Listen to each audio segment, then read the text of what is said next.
আমার খবর। বিশ্বভারতীর আনন্দবাজার মানেই অভিনব নামের ছড়াছড়ি। স্টলের নাম হোক বা খাবারের নাম, প্রতিটিতেই রয়েছে সৃজনশীলতার ছাপ। কোথাও স্টলের নাম রাখা হয়েছে পাখিদের কিচিরমিচির, কোথাও আবার শরতের ঝুলি। চীনা ভবনের স্টলের নাম চীনে আহার, আবার নিপ্পন ভবনের স্টলের নাম জাপনিকা। পদার্থবিজ্ঞানের পড়ুয়ারা স্টলের নাম দিয়েছেন অপদার্থ। খাবারের নামেও দেখা যাচ্ছে নতুনত্ব। খাবার চেখে না দেখে বোঝার উপায়ই নেই আসলে খাবারটা কি।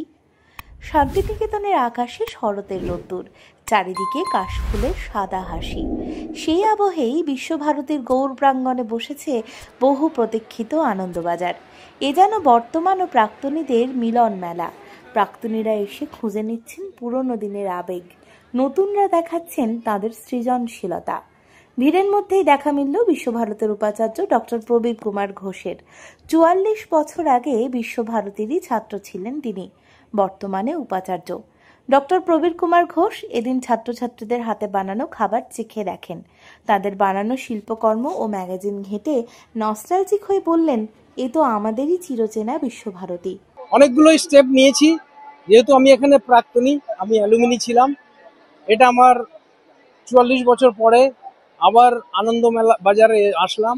তখন স্টুডেন্ট হিসাবে স্টল দিতাম নিজে, এখন ছাত্রছাত্রীদের স্টলগুলোকে এনজয় ঘুরে ওদের কাছে খাওয়া দাওয়া করেছি। এবং এখানে ছাত্রছাত্রীদের যে একটা এনজয়মেন্ট, এই যে আনন্দবাজারে তারা বিভিন্ন খাবার দাবার তৈরি করে নিজে তৈরি করে নিয়ে এসে বিক্রি করে, শিল্প ওদের যে দক্ষতা, শিল্প কুটির শিল্প, নিজে হাতে বানানো জিনিসপত্র, ওদের ম্যাগাজিন, দারুণ দারুণ কাহিনী লিখেছে। এই যে এই সবগুলো বিক্রির যে স্টল, এইগুলোই একটা আনন্দের ব্যাপার। আর এইটা আজকের এই আনন্দবাজারটা আমাদের একটা অনুষ্ঠান না বলে আমরা এটা মিলন কেন্দ্র বলতে পারি। কারণ এখানে অনেক প্রাক্তনীরাও আসছে, যে প্রাক্তনীরা এখানে এসে তাদের অনেক পুরনো বন্ধুদেরকে এই ভিড়ের মধ্যে খুঁজে পাচ্ছে এবং গলা মেলাচ্ছে। এই প্রাক্তনীরা অনেক তাদের শিক্ষক শিক্ষিকাদেরকে পাচ্ছেন, অনেকদিন পরে দেখা সাক্ষাৎ হচ্ছেন, তাদের সুখ দুঃখের শেয়ার করছেন। এটাই একটা আনন্দ। আর আজকে এই জন্য আনন্দবাজারটা আমাদের কাছে খুব একটা গুরুত্বপূর্ণ দিন আজকে। এবং উপার্জনটা এরা আমাদের একটা সংস্থা আছে, তাতে জমা করে এরা। এটাও একটা খুবই ভালো এদের ইনিশিয়েটিভ। এরা নিজেদের স্টল থেকে যতটা ইনকাম হয়, যত স্টল থেকে একটা জায়গাতে এই পয়সাটা জমা হয়, সেই পয়সাটা কোনো গরিব ছেলে যারা হয়তো পড়াশোনার জন্য ফিস দিতে পারছে না, স্কলারশিপ পায় না, তাদেরকে হেল্প করা হয়।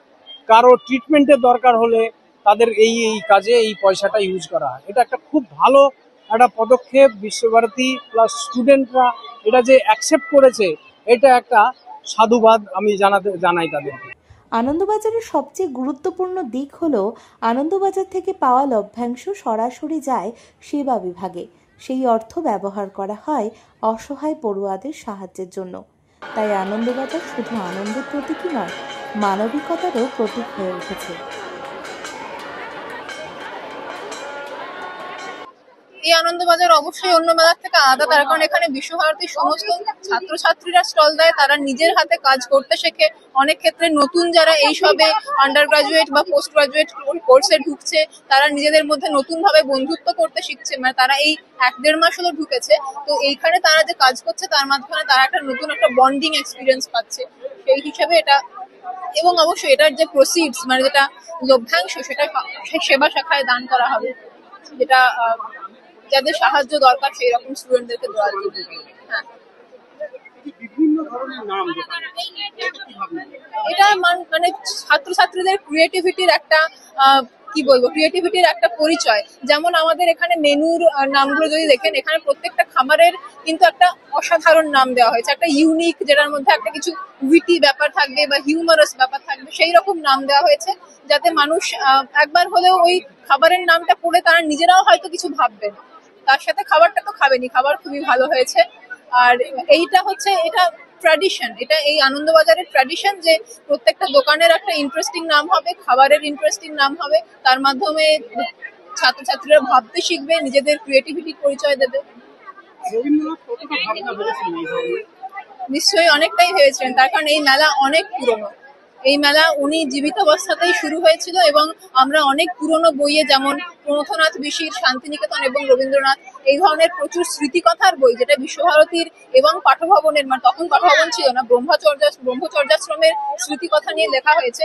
সেখানে উনি অনেক স্মৃতি রোমন্থন করেছেন যে তখনকার দিনের মেলা কিরকম হতো, যেখানে রবীন্দ্রনাথ নিজে সশরীরে উপস্থিত থাকতেন। অন্য মেলার আনন্দবাজারের মধ্যে পার্থক্য এটাই, মানে অন্য মেলাতে যেই মজাটা হয় অন্তত এই মেলা থেকে অনেক আলাদা। কারণ এই মেলাতে ডিপার্টমেন্টের একটা ইনিশিয়েটিভ ব্যাপার, তারপরে এই যে একসাথে যে স্টল এবং তার সাথে দীর্ঘদিনের যে একটা কাজ এবং তার সাথে যে করতে হয়, মানে এটা একদম পুরো আলাদা। আপনি দেখতে পাবেন যে আমাদের স্টলটা কিভাবে সাজানো হয়েছে, গাছপাতা দিয়ে সাজানো হয়েছে, পুরো ইকোসিস্টেমটাকে আমরা তুলে ধরার মতন করে করছি। এবং এই যে আমাদের নিজস্ব হ্যান্ডমেড জিনিস, ঘরোয়া খাবার বানানো, এগুলোই করা হয়। এখান থেকে তো এই মেলাটা আলাদা।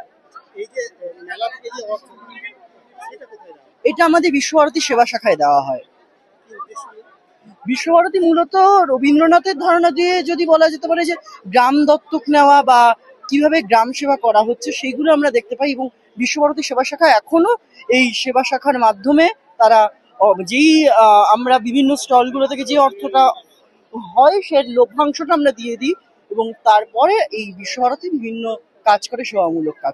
এই মেলার উদ্দেশ্য হচ্ছে মানে স্টুডেন্টরা ছোট থেকে বড় সব ক্লাসের স্টুডেন্টরা নিজেদের হাতের জিনিস তৈরি করে সেটা বিক্রি করে যে টাকাটা পায়, সেটা আমরা গরিব দুস্থদের হোক, তারপরে মানে সেবা বিভাগে জমা হয় এবং সেটা আমরা দরকারের সময় নানান জায়গায় গিয়ে মানে যাদের প্রয়োজন তাদেরকে এটা দিই, তাদেরকে সাহায্য করি। এই টাকাটা